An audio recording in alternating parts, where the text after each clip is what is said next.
मंगलवार का पावन दिन था। सूर्योदय से पहले ही गांव की गलियों में एक अलग सी शांति और पवित्रता छा गई थी। मंदिर की घंटियों की मधुर ध्वनि दूर दूर तक फैल रही थी। यह वही दिन था जब लोग विशेष रूप से बजरंगबली को स्मरण करते हैं, क्योंकि मंगलवार हनुमान जी का प्रिय दिन माना जाता है। ये कथा उसी दिन से जुड़ी एक सच्ची घटना पर आधारित है, जो वर्षों पहले एक साधारण से गांव में घटी थी और आज भी वहां के बुजुर्ग श्रद्धा से सुनाते हैं। गांव के किनारे एक छोटा सा कच्चा घर था। उसमें एक गरीब परिवार रहता था। घर के मुखिया का नाम रामदीन था। मेहनत मजदूरी करके वो अपने परिवार का पेट पालता था। जीवन में सुख बहुत कम थे, पर आस्था बहुत गहरी थी। रामदीन हर मंगलवार सूर्योदय से पहले उठकर स्नान करता, लाल वस्त्र पहनता और नंगे पांव हनुमान जी के छोटे से मंदिर में जाकर दिया जलाता। उसके पास न तो धन था, न बड़े चढ़ावे, बस सच्चा मन और गहरी श्रद्धा थी। वो मंदिर में बैठकर हनुमान चालीसा का पाठ करता और मन ही मन बजरंगबली से प्रार्थना करता कि परिवार पर कृपा बनाए रखना। एक वर्ष अचानक रामदीन पर विपत्ति आ गई। काम मिलना बंद हो गया। गांव में अकाल जैसे हालात थे। कई दिनों तक घर में चूल्हा नहीं जला। बच्चे भूख से रोते, पत्नी की आंखों में चिंता रहती। एक दिन रामदीन बहुत टूट गया। वो मंगलवार के दिन ही मंदिर पहुंचा। आंखों से आंसू बहते हुए उसने हनुमान जी से कहा कि हे संकट मोचन, आज मन बहुत कमजोर है, पर आस्था नहीं टूटी। अगर परीक्षा लेनी है तो ले लो, पर बच्चों की भूख दूर कर दो। वो मंदिर में देर तक बैठा रहा। जब उठा तो मन में थोड़ी शांति थी। उसी दिन गांव के बाहर से एक व्यापारी आया। उसे कुछ मजदूरों की जरूरत थी। किसी ने रामदीन का नाम बताया। रामदीन को काम मिला। ये काम कुछ दिनों का था, पर इससे घर में भोजन आने लगा। रामदीन समझ गया कि यह हनुमान जी की कृपा है। उसने और भी निष्ठा से मंगलवार का व्रत रखना शुरू किया। नमक तेल तक का त्याग कर वो केवल फलाहार करता और संध्या को हनुमान जी के सामने दीप जलाकर बैठ जाता। कुछ महीनों बाद गांव में एक और घटना घटी। एक बच्चा जंगल में खो गया। रात हो चुकी थी। चारों ओर अंधेरा और डर था। लोग बच्चे को ढूंढने निकले, पर कोई सुराग नहीं मिला। मां का रो रोकर बुरा हाल था। रामदीन भी खोज में गया। उसने मन ही मन हनुमान जी को याद किया और कहा कि हे पवन पुत्र, आप ही रक्षा करो। तभी अचानक जंगल के एक हिस्से से बच्चे के रोने की आवाज आई। सब लोग उस दिशा में दौड़े और बच्चा सुरक्षित मिल गया। लोगों ने इसे चमत्कार माना। सबने कहा कि यह हनुमान जी की कृपा है, क्योंकि बच्चा जिस जगह था वहां जंगली जानवरों का डर रहता था। समय बीतता गया। रामदीन का जीवन धीरे धीरे सुधरने लगा। एक दिन उसे शहर में स्थायी काम मिल गया। आय बढ़ी, घर की हालत ठीक हुई, पर रामदीन का स्वभाव नहीं बदला। वो हर मंगलवार व्रत करता रहा। अब मंदिर में वो दूसरों को भी हनुमान जी की कथा सुनाने लगा। वो अपने अनुभव सुनाता कि कैसे संकट के समय हनुमान जी ने हाथ थामा। इसी बीच एक और सच्ची घटना घटी।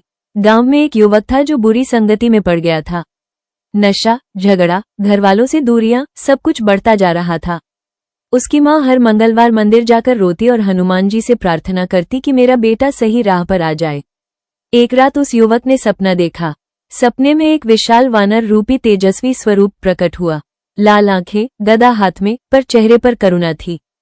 उसने युवक से कहा कि अभी भी समय है, लौट आओ।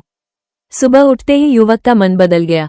उसने नशा छोड़ दिया और मंदिर जाकर हनुमान जी के चरणों में गिर पड़ा। ये परिवर्तन देखकर पूरा गांव आश्चर्य में पड़ गया। मंगलवार के दिन अब गांव में विशेष पूजा होने लगी। लोग दूर दूर से आने लगे। कोई बीमारी से पीड़ित, कोई मानसिक कष्ट में, कोई रोजगार की चिंता लेकर। कई लोगों ने अपने जीवन में बदलाव महसूस किया। किसी का रुका हुआ काम बना, किसी का डर दूर हुआ, किसी को आत्मबल मिला। ये सब किसी दिखावे के कारण नहीं, बल्कि सच्ची श्रद्धा के कारण था। रामदीन बूढ़ा हो गया, पर उसकी आवाज में वही श्रद्धा थी। वो कहता था कि हनुमान जी चमत्कार तभी करते हैं जब मन सच्चा हो। मंगलवार का महत्व केवल पूजा पाठ नहीं, बल्कि संयम, सेवा और विश्वास में है। जो व्यक्ति अपने भीतर के डर, क्रोध और अहंकार को त्याग देता है, उसके जीवन में हनुमान जी स्वयं शक्ति बनकर आते हैं। कथा यहीं समाप्त नहीं होती।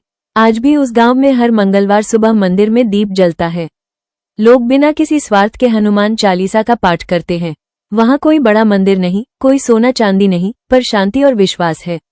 ये कथा इसी सच्चाई को बताती है कि हनुमान जी केवल कथाओं में नहीं, बल्कि हर उस जीवन में प्रकट होते हैं जहां सच्चा विश्वास, सेवा और विनम्रता होती है।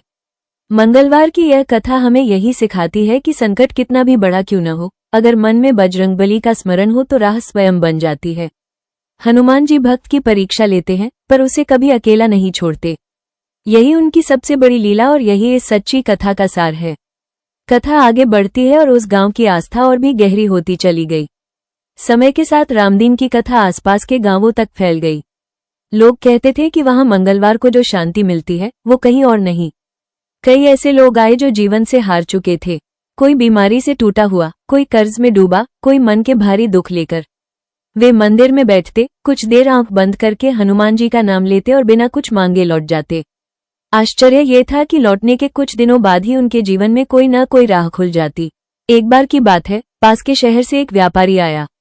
उसका कारोबार पूरी तरह चौपट हो चुका था। मंगलवार के दिन वो यूं ही उस मंदिर में चला आया। न उसे व्रत का ज्ञान था, न पूजा विधि की समझ, बस मन बहुत भारी था। उसने मंदिर में बैठकर पहली बार हनुमान चालीसा सुनी।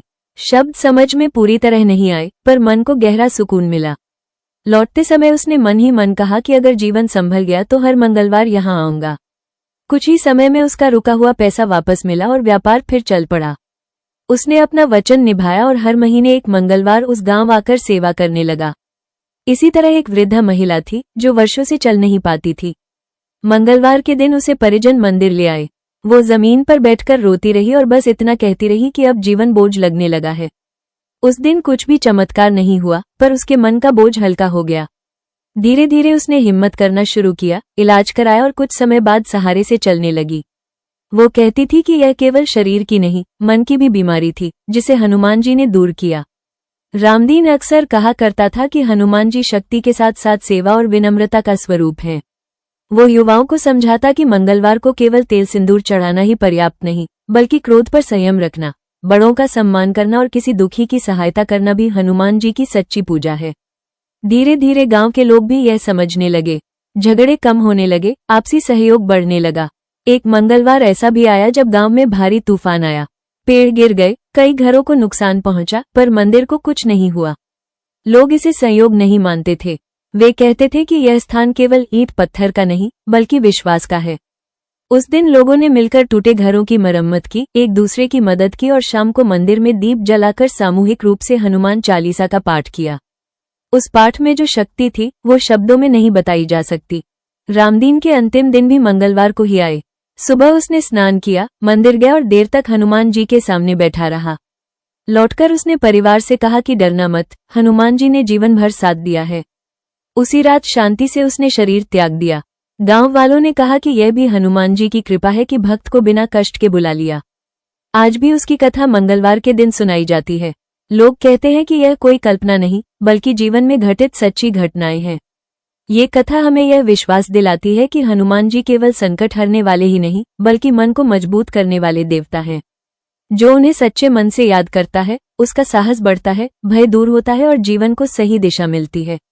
यही मंगलवार की इस सच्ची कथा का आगे का संदेश है, जो पीढ़ी दर पीढ़ी विश्वास बनकर जीवित है। मंगलवार की इस कथा का महत्व केवल कथा सुनने तक सीमित नहीं है, बल्कि यह जीवन को दिशा देने वाली साधना है। हनुमान जी को संकट मोचन कहा गया है, क्योंकि वे केवल बाहरी संकट ही नहीं, बल्कि मन के भीतर छिपे भय, निराशा, आलस्य और अहंकार को भी दूर करते हैं। इस कथा का महत्व इसलिए भी बढ़ जाता है क्योंकि यह सच्ची घटनाओं पर आधारित है और ये दिखाती है कि हनुमान जी आज भी वैसे ही जीवित चेतना के रूप में भक्तों के जीवन में कार्य करते हैं जैसे वे त्रेता युग में करते थे। मंगलवार का दिन ऊर्जा, साहस और आत्मबल का प्रतीक माना जाता है।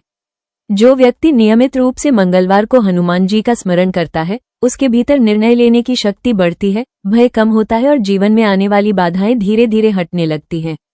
इस कथा को सुनने और मानने से व्यक्ति के जीवन में अनुशासन आता है। हनुमान जी ब्रह्मचारी, सेवक और आज्ञाकारी हैं। इसलिए इस कथा का महत्व ये भी है कि यह हमें संयम, सेवा और कर्तव्य का भाव सिखाती है। जिन घरों में मंगलवार की कथा श्रद्धा से सुनी जाती है, वहां आपसी कलह कम होती है, नकारात्मकता दूर होती है और वातावरण शुद्ध होता है। विशेष रूप से जिन लोगों पर शनि, मंगल या राहु केतु का प्रभाव माना जाता है, उनके लिए हनुमान जी की आराधना अत्यंत लाभकारी मानी गई है। ये कथा भयभीत मन को साहस देती है और टूटे हुए व्यक्ति को फिर से खड़ा होने की शक्ति देती है। अब इस कथा की विधि का वर्णन किया जाता है, जिसे सरल और श्रद्धा से कोई भी व्यक्ति कर सकता है। इस विधि में आडंबर नहीं, बल्कि भाव प्रधान है। मंगलवार के दिन प्रातः ब्रह्म मुहूर्त में उठना चाहिए। स्नान करके स्वच्छ लाल या साफ वस्त्र धारण करें। घर में या मंदिर में हनुमान जी की मूर्ति या चित्र के सामने स्थान को साफ करें। मन में ये संकल्प ले कि आज का दिन संयम, सत्य और सेवा में व्यतीत करेंगे। इसके बाद एक दीपक शुद्ध घी या तिल के तेल का जलाएं। दीपक जलाते समय मन में हनुमान जी का स्मरण करें। इसके बाद हनुमान जी को सिंदूर अर्पित करें। मान्यता है कि सिंदूर हनुमान जी को अत्यंत प्रिय है, क्योंकि यह उनकी शक्ति और भक्ति का प्रतीक है। यदि संभव हो तो चमेली का तेल मिलाकर सिंदूर अर्पित किया जाए। इसके बाद लाल फूल या जो भी उपलब्ध हो श्रद्धा से अर्पित करें। पूजा में सबसे महत्वपूर्ण है हनुमान चालीसा का पाठ। यदि व्यक्ति पढ़ सकता है तो स्वयं पढ़े, अन्यथा ध्यान से सुने और मन ही मन हर चौपाई को हृदय में उतारे। हनुमान चालीसा के बाद बजरंग बाण या सुंदरकांड का एक छोटा अंश भी पढ़ा जा सकता है, लेकिन अनिवार्य नहीं है। यदि समय कम हो तो केवल हनुमान चालीसा भी पर्याप्त मानी जाती है। इसके बाद कथा का पाठ या श्रवण करें। कथा सुनते समय बीच बीच में मन को भटकने न दें। ये समझें कि कथा केवल कहानी नहीं, बल्कि जीवन का अनुभव है। कथा सुनते समय अपने जीवन की समस्याओं को हनुमान जी के चरणों में समर्पित कर दें। व्रत करने वाले व्यक्ति मंगलवार को नमक का त्याग करते हैं। कुछ लोग केवल फलाहार करते हैं, कुछ केवल एक समय भोजन करते हैं। यह व्रत शरीर को कष्ट देने के लिए नहीं, बल्कि मन को संयम सिखाने के लिए होता है। यदि स्वास्थ्य अनुमति न दे तो व्रत का कठोर रूप न अपनाएं, बल्कि मन और व्यवहार को शुद्ध रखें। क्रोध, झूठ और नकारात्मक विचारों से दूर रहना भी व्रत का ही भाग माना गया है। शाम के समय पुनः दीपक जलाएं। यदि संभव हो तो हनुमान जी के सामने बैठकर कुछ समय मौन रखें। यह मौन बहुत शक्तिशाली होता है। इसी मौन में कई बार मन को समाधान मिल जाता है। इसके बाद प्रसाद में गुड़, चना, बूंदी या जो भी सुलभ हो अर्पित करें और सब में बांट दें। सेवा भाव से किसी गरीब या जरूरतमंद को भोजन कराना इस पूजा को पूर्णता देता है। इस कथा की विधि में एक विशेष बात यह भी है कि मंगलवार के दिन किसी की सहायता अवश्य करें। ये सहायता धन से ही हो ऐसा आवश्यक नहीं। किसी दुखी से मीठे शब्द बोल देना, किसी थके हुए को पानी पिला देना, किसी बुजुर्ग का सम्मान कर देना, ये सब हनुमान जी की सच्ची पूजा मानी गई है। क्योंकि हनुमान जी स्वयं सेवा के प्रतीक हैं। यदि कोई व्यक्ति लगातार 11, 21 या 51 मंगलवार तक इस कथा का पाठ या श्रवण विधिपूर्वक करता है तो उसके जीवन में निश्चित परिवर्तन देखने को मिलता है। ये परिवर्तन कभी अचानक चमत्कार के रूप में आता है तो कभी धीरे धीरे परिस्थितियां सुधरने लगती हैं। कई लोग कहते हैं कि संकट पहले जैसे भारी नहीं लगते, मन मजबूत हो जाता है। यही इस कथा और विधि का वास्तविक फल है। अंत में ये समझना आवश्यक है कि हनुमान जी की कृपा पाने के लिए डरना नहीं, बल्कि विश्वास करना चाहिए। ये कथा और इसकी विधि हमें यही सिखाती है कि जब मन सच्चा हो, भाव शुद्ध हो और आचरण सरल हो, तब बजरंगबली स्वयं जीवन के पथ पर रक्षक बनकर साथ चलते हैं। यही मंगलवार की इस सच्ची कथा का महत्व और यही इसकी विधि का सार है।